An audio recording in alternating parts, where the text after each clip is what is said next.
The last hour, D.C. police announced they are searching for a third person in the shooting death of a congressional intern. Eric Tarpinian-Yakum was shot and killed near the convention center back in late June. Now police tell us they're trying to find this man right here. He's 18-year-old Naquan Lucas. He faces first-degree murder charges tonight. Now, two 17-year-olds were arrested in D.C. this morning, and they're being charged as adults. Our Matthew Torres says the case is sparking a stronger push to prosecute more violent juvenile cases from U.S. Attorney for D.C., Jeanine Pirro. Tonight, a break in a shooting that killed 21-year-old Eric Tarpinian-Yakum. D.C. U.S. Attorney Jeanine Pirro announced authorities have arrested two 17-year-old boys, Jalen Lucas of Northwest and Kelvin Thomas Jr. of Southeast.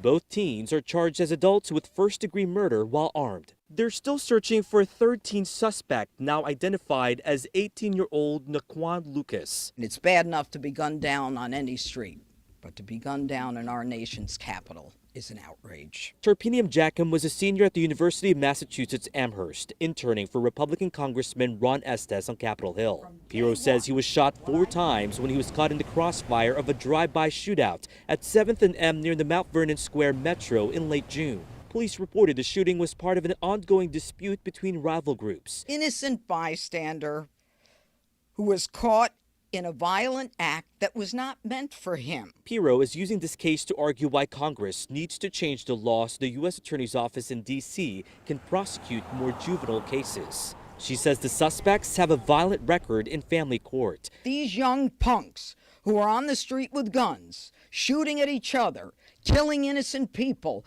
they need to be brought into my system and not in the family court system for rehabilitation, because they've been in that system more than once, and I don't think they've been rehabilitated. This comes at a time when Pirro's team is being criticized for how it's handling an influx of cases since the Trump administration's federal surge. A U.S. magistrate judge in D.C. blasted prosecutors this week by saying their office has lost credibility. Do you have full confidence in the attorney's office to prosecute these types of cases, especially knowing that there was that back and forth with the U.S. magistrate judge? What I will say is that the U.S. Attorney's Office and the Metropolitan Police Department, we have always worked very well together. I have full, and I mean full confidence in the U.S. Attorney's Office and in the process. Should they be taking a different approach?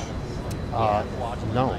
Pirro responded to the judge's remarks by saying he sympathizes with criminals and is too political. The chief says she spoke to the victim's family this morning about the charges.